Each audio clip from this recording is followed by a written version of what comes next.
growing number of iconic brands are pulling their ad dollars from Facebook to take a stand. Unilever, Verizon, Patagonia, just some of the companies joining the Stop Hate for Profit campaign that's been organized, which is calling on advertisers to boycott Facebook for allowing, quote, racist, violent, and verifiably false content. And turn it into a long-term boycott. Hello, I'm Richard Gizbert, and you're watching The Listening Post, working from home. Here are the media stories we're covering this week. Facebook gets hit by a big brand advertising boycott designed to get hate speech off the site. Will anything really change? China passes a new law in Hong Kong that has journalists there running scared. Well-read talking heads and the bookshelves that just ooze credibility. Plus, with all those racist statues getting taken down, who or what will take their place?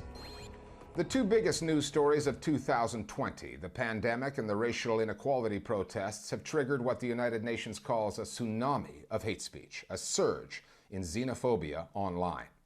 The social media platforms involved now find themselves the focus of an advertising boycott, a campaign called Stop Hate for Profit that is designed to get them to clean up their act by hitting them where it hurts.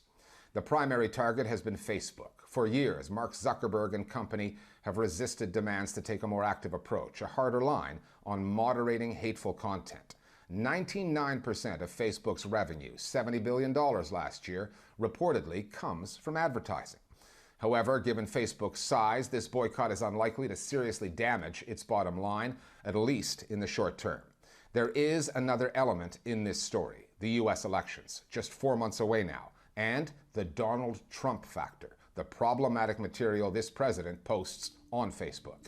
Our starting point this week is the biggest social media network on the planet.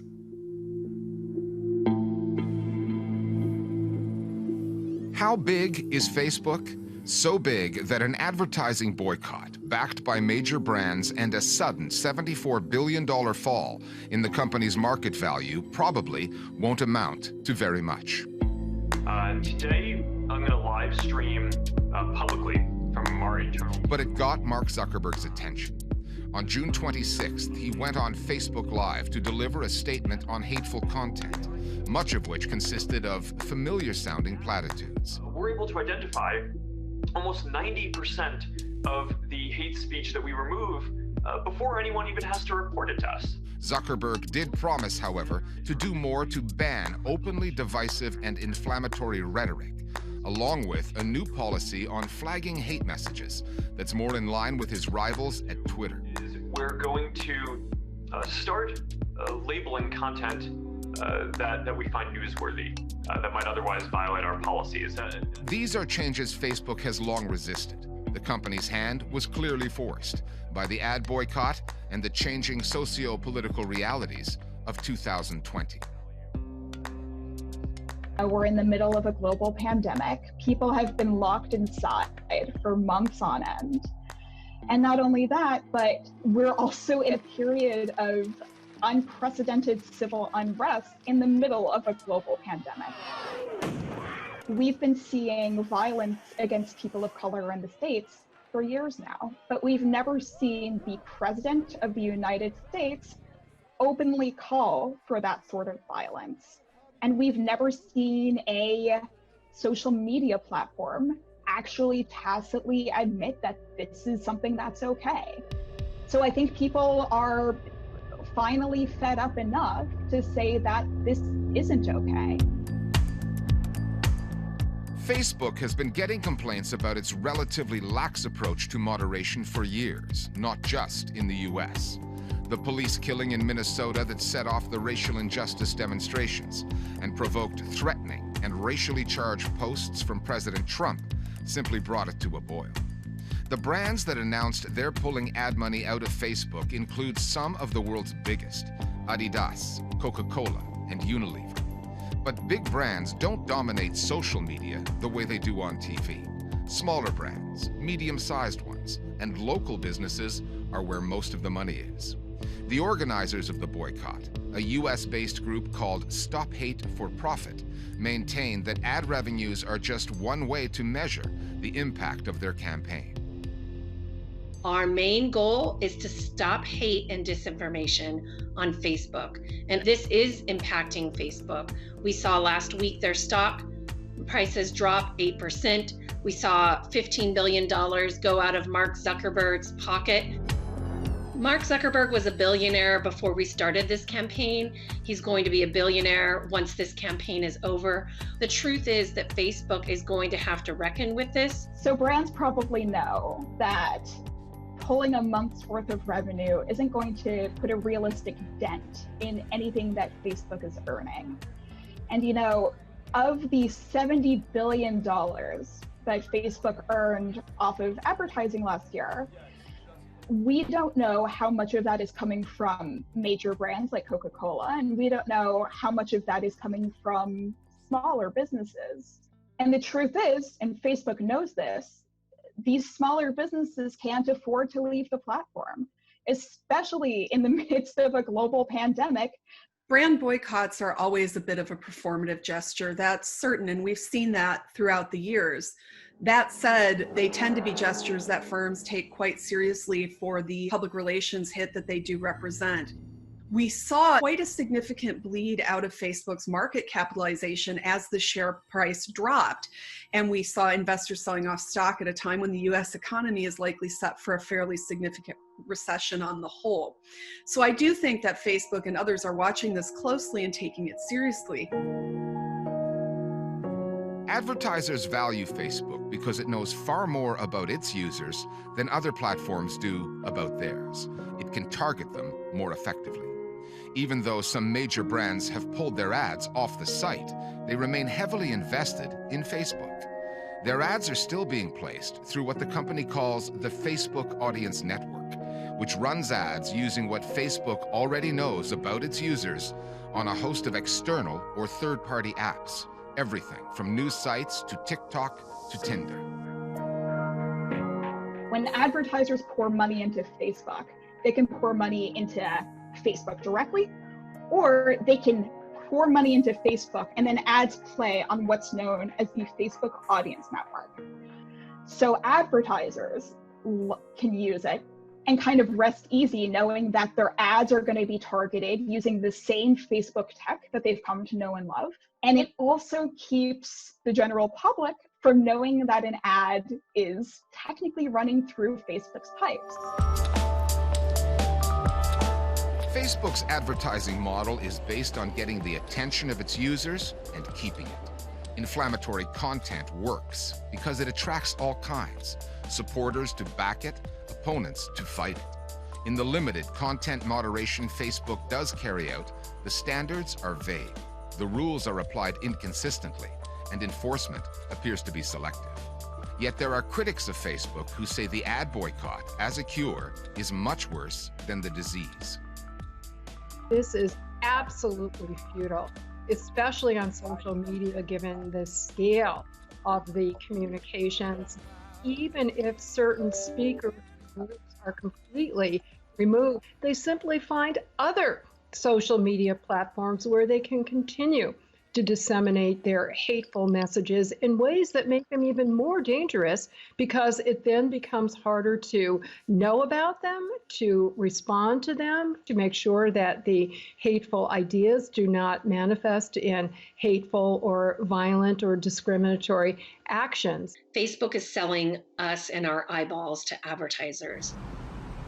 And the truth is that hateful things get high engagement, both from folks who are propagating hate, but also from folks who are trying to stand up against hate.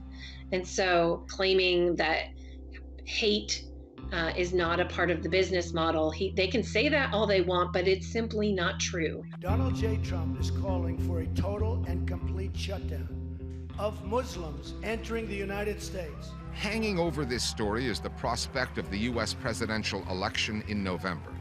From his first run for office in 2015, when Donald Trump used Twitter to call for a ban on Muslim immigrants, to the racial unrest story this year when he called protesters thugs and threatened to send in the army, Trump has relied heavily on social media, testing and stretching the rules, getting far more leeway than other political leaders do. How does he get away with it? It helps to have home field advantage. Silicon Valley, USA has more to fear from President Trump and the lawmakers and regulators who work under him than any leader anywhere. It has come to light in the past few weeks that Mark Zuckerberg and President Trump do have some sort of personal relationship. We know there have been visits to the White House by Zuckerberg, and we know that there have been phone calls between the two. Trump's public rhetoric towards social media platforms is one to suggest that social media platforms are somehow unfair to conservative viewpoints, and in particular, unfair to him. This seems to be counter to the facts. Trump's posts tend to stand even when they are flagrantly violating those rules. We know that we have this important presidential election coming up in the United States. Will Facebook and platforms across the social media landscape solve their problems with regard to Trump and with regard to heinous racist invective from here to November? That strikes me as highly unlikely, and therefore it's very worrisome going into the election.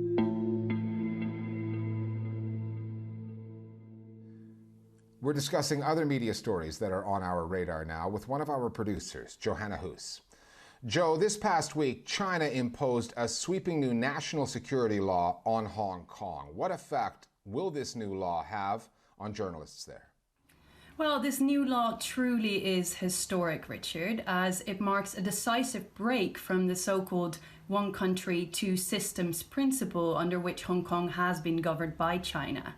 It grants Beijing broad powers to crack down on anyone that criticizes the Chinese Communist Party, including the media.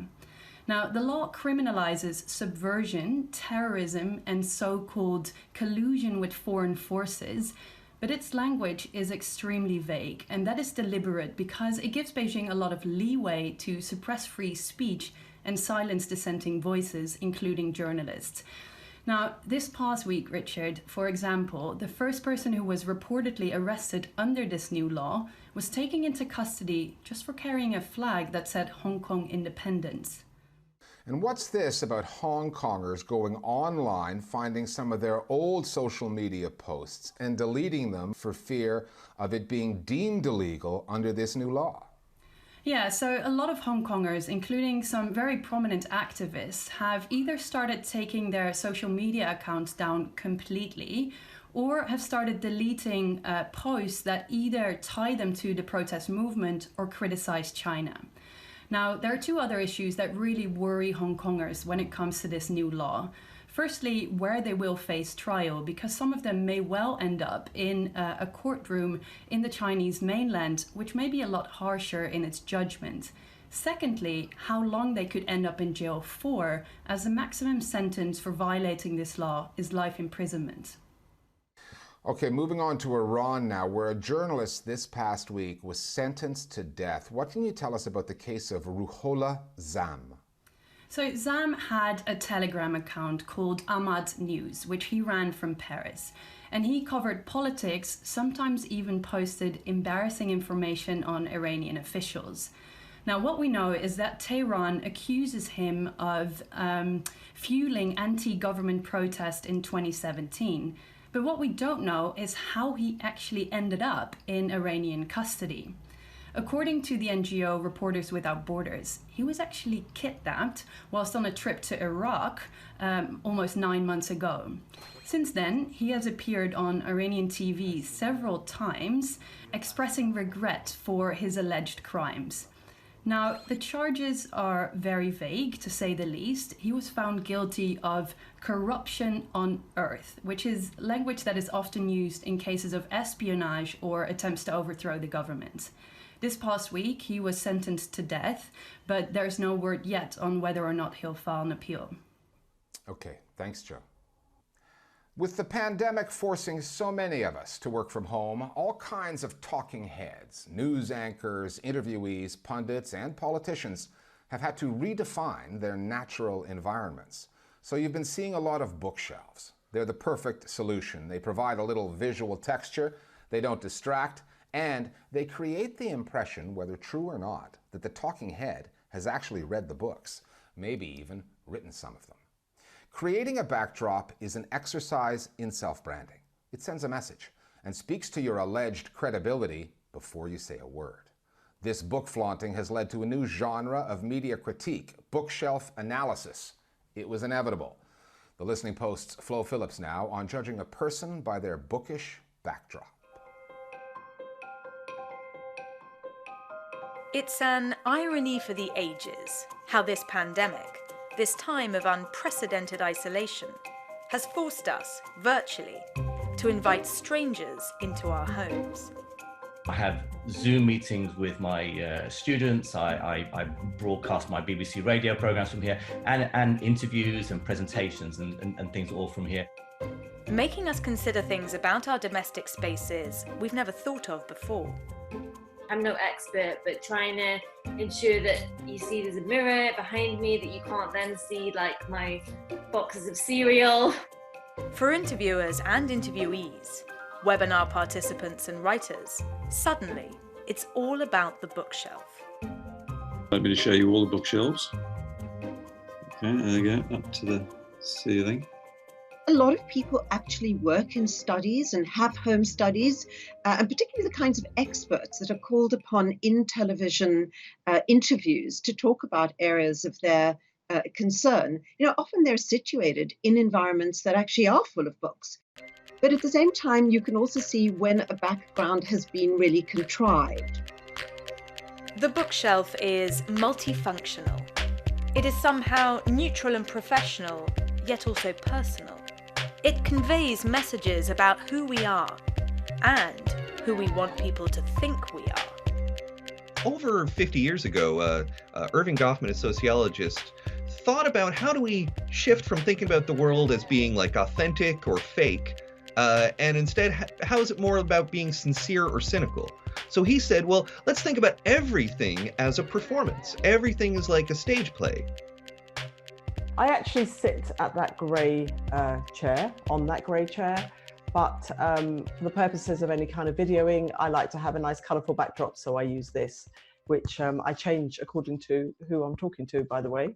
And so what's really important is whether people are believing in that stage play or not. In fact, the term impression management comes from Goffman's work, where we look about how people are selectively revealing things about themselves. There are pundits who want to signal, like, you know, their authority by displaying very big kind of historical books. Or one of the most popular ones that I've seen on a lot of bookshelves is Thomas Piketty's Capital, classics as well. So people who have like all the volumes of War and Peace or the original classics in like Russian or French and stuff like that. Historically, in paintings and portraiture, carefully chosen and placed visual props have long been used to hint at someone's interests, their inner world. Dogs can be symbols of fidelity or wealth. Fruit may represent bounty or desire. Specific books spell out a person's profession or confession. It wasn't until the 19th century that books for books' sake, large numbers of them, took on their own symbolism. A whole genre developed in the 19th century for literate, secular, male figures. And the books lent a kind of gravitas and expertise. For example, Edgar Degas, the French impressionist, did a wonderful portrait of the critic and writer Edmond Duranty, where he seems to be completely enveloped by bookshelves. When Manet represented Émile Zola, the French 19th century naturalist writer and art critic as well, he sits alongside a table which is piled with books. The same is true for Cézanne's portrait of Gustave Geoffroy. The credibility that books offer has given rise to a cosmetic industry. Platforms like Zoom allow you to customize your background virtually, so you can adopt any bookshelf you like. If you want the real thing, but aren't too bothered about actually reading them, there are companies that sell books by the meter. They'll even curate your collection. Usually they cater to hotels, businesses, and the film industry. But the pandemic has led to a spike in sales to individual households. To me, those curated bookshelves and shelfies and things, They treat books almost as a kind of interior design. And much as I love books that look beautiful, I actually think it's much more important that they get read. You know, I don't think they should be commodified to the point where their appearance is more important than the contents. TV producers quickly learn that many of their interviewees working from home often don't have that many framing options. So we try and make suggestions. And we always ask if they have a bookshelf, because we know it works. I've become reliant on the bookshelf as backdrop for interviews, for lives, and for pieces to camera. I generally go for this one for practical reasons. It's the right height and the lighting works, even if some of the titles might give off the impression I'm trying a little bit too hard. We thought about using this collection of magazine covers, but British pop culture from the 90s isn't exactly the listening post vibe, not to mention what it says about me. These shelves say a lot about the other part of my life. The colours and the covers are great, but I'm not sure they scream journalism. And I'm not the only one reading into what's on the shelf. Authors have always had their critics. Now bookshelves do too. Bookcase credibility attracts hundreds of thousands of followers. It reviews and rates backdrops, comments on trends, and, of course, draws all kinds of conclusions about the people parked in front of them. Jim sits in front of rows of his own books. Everything is Al-Khalili, and Al-Khalili is everything. These were simply the surplus that I didn't have room for in my library. I didn't really want to be showing them off, so they were just put up here out of the way. It's an immediately relatable concept.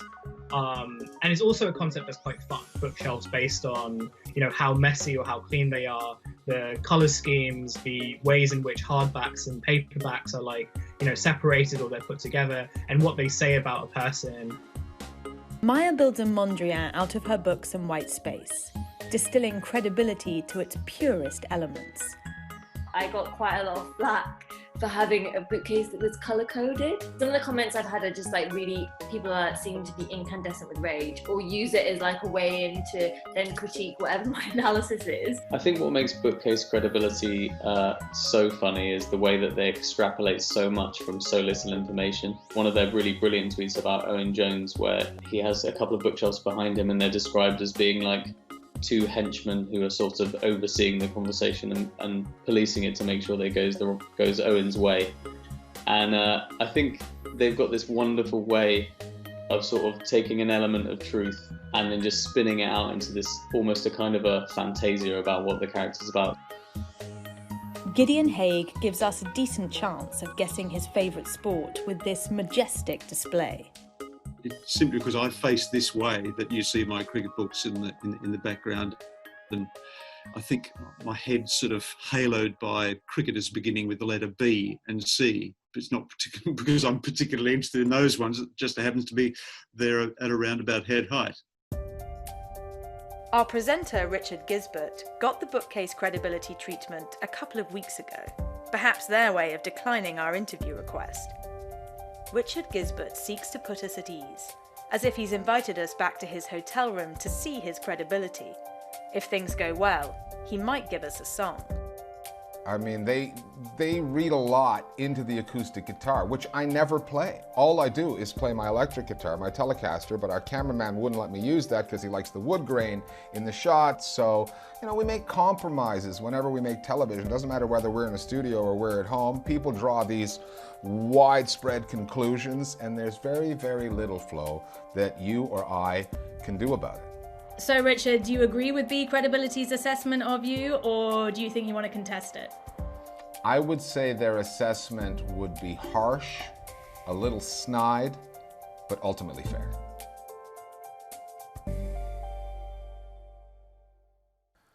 And finally, it's been a bad few weeks for statues. Monuments that have stood for centuries have come crashing down as the Black Lives Matter movement forces countries around the world to confront their racist pasts. But there's a business opportunity here. Think of all those city squares, formerly graced by white supremacists. They need statues.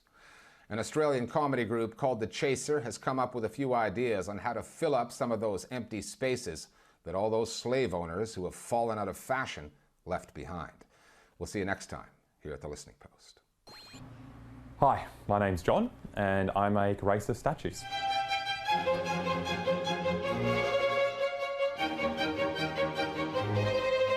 My great-granddad made racist statues, his dad made racist statues. I'm continuing a proud family tradition. So why do you make racist statues?